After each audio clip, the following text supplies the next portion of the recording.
কুড়িগ্রামে DC SP সবাই জানে যে কোন অফিসে কার অফিস হিসেবে ব্যবহৃত হয়। সরকারি দল তো বিএনপি, এটা ডিবেট তো না, ডিবেট করলে ওনাকে বুঝে দিতে পারতাম তালিকা করে করে যে বিএনপি ক্ষমতায় রয়েছে। ক্লিয়ার আউটলাইন থাকা দরকার যে আমরা কি কুড়িগ্রাম কেমন দেখতে চাই। বালু উত্তোলনের সাথে কারা জড়িত খোঁজ দিলে পাওয়া যাবে না ভাই। বালু উত্তোলনের সাথে কারা জড়িত কি বলা যায় না? ডক্টর মুজাহিদ, আপনি যদি একটু বলেন যে আপনারা কি সরকারে তাহলে আছেন, মানে আপনাদের সরকারি দল তো বিএনপি, এটা ডিবেট তো না, ডিবেট করলে ওনাকে বুঝে দিতে পারতাম তালিকা করে করে যে বিএনপি ক্ষমতায় রয়েছে। ভরসা পেতে নিজেকে হতে হয় পাতের মতো দৃঢ়, ঠিক যেমনটা জেরুসালেম। ঠিক আছে, এখন আমি আসি, আমরা ডিবেট করতে চাই না। আমি বলছিলাম যে উনি বলছিলেন যে আপনারা সরকারি দলে আছেন। আমরা নিজেরাও বিভিন্ন জায়গায় কাজ করতে গিয়ে দেখলাম যে প্রশাসনের সাথে আপনাদের ভালো সম্পর্ক, ডিসিএসপিরা আপনাকে ফোন করে আপনাদের কথা অনুমোদন নিয়ে কাজ করে দেখলাম। এটা তো যদি আপনি বলেন, এখানে যদি কুড়িগ্রামে বলেন, কুড়িগ্রামে ডিসি এসপি সবাই জানে যে কোন অফিসে কার অফিস হিসেবে ব্যবহৃত হয় এবং ডানে বামে ডিসি সবসময় কে বসে থাকে সবাই জানে। এখানে কেউ আসলে জানে না, আপনারা জানেন না?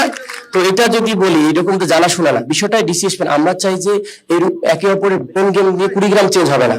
কুড়িগ্রাম পরিবর্তন করতে গেলে সুনির্দিষ্ট পরিকল্পনা লাগবে, দায়িত্ববোধ, দায় দরদ, আমানত, খেদমতের রাজনীতি করতে হবে। আমরা আসলে কুড়িগ্রামের জন্য কি করতে চাই আর কি করেছি কি করব, এইটা দরকার। ক্লিয়ার আউটলাইন থাকা দরকার যে আমরা কি কুড়িগ্রাম কেমন দেখতে চাই। দেন ওইটা নিয়ে স্টার্টিং কাজ করতেছি কিনা, কোন দল আসলো মার্কা দিয়ে কুড়িগ্রাম চেঞ্জ করতে পারবে না, কেউ করতে পারে নাই, এটা আমরা দেখেছি। কুড়িগ্রাম পরিবর্তন গুলো ডিটারমিনেশন লাগবে, এগুলো করতে হবে। আমরা মনে করি, আমি মনে করি পার্সোনালি যে আমরা স্লোগান নিয়েছি যে হিন্দু মুসলিম ডান বাম সবার আগে, আমরা সবার আগে কুড়িগ্রাম বিনির্মাণ করতে চাই। আমরা বিশ্বাস করি যদি আমরা প্রপারলি কাজের এক্সিকিউশনের প্ল্যান করতে পারি। আপনি নদী নিয়ে কথা বলতেছেন, নদী শাসন করা সিস্টেম তো আমরা জানি। এখানে গতকাল গিয়েছি আমরা যাত্রাপুরে 2024 সালে একটা কাজ বুঝিয়ে দেওয়ার কথা, সে একটা ব্লকও পড়ে নাই। বালু উত্তোলনের সাথে কারা জড়িত খোঁজ দিলে পাওয়া যাবে না ভাই। বালু উত্তোলনের সাথে কারা জড়িত কি বলা যায় না? তো এগুলো তো ভাই এইসব বিতর্ক করে তো লাভ নেই। বালু উত্তোলন দিয়ে কি চেঞ্জ হবে কুড়িগ্রাম? বালু উত্তোলন দিয়ে একজন লোকের 50 কোটি টাকা হলো, এটা কি কুড়িগ্রাম চেঞ্জ হবে? কুড়িগ্রামের দরকার হলো যে শাসন করা প্রপারলি, এখানে কর্মসংস্থানের জন্য স্পেসিফিক কাজ তৈরি করা।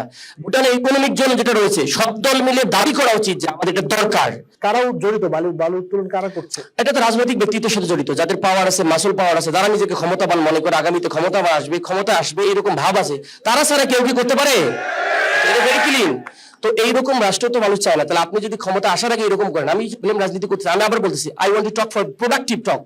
আপনি আমাকে দিয়ে বলেন যে কুড়িগ্রামে কি করতে চান আর কি করেছেন, আই ওয়ান্ট টু টক। আমি এইসব টক করে রাজনৈতিক ভাবে আমি নোংরা রাজনীতি করতে চাই না।